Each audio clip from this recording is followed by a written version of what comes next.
This is DJI Air 3, and today I'll show how you can switch the fly-in speed mode on this drone.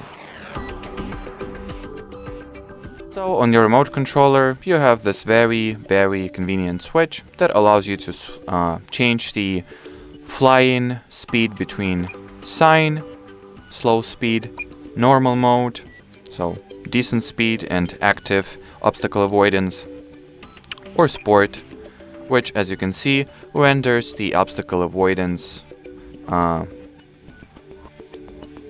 obsolete, or simply does not use it, or does not have the obstacle avoidance once you switch it to the sport mode. So, just to be safe, if you are new to flying drones, it is better to stick with normal mode. And well, as far as this video goes, that'll be it. So thanks for watching, thanks for your attention, and bye bye.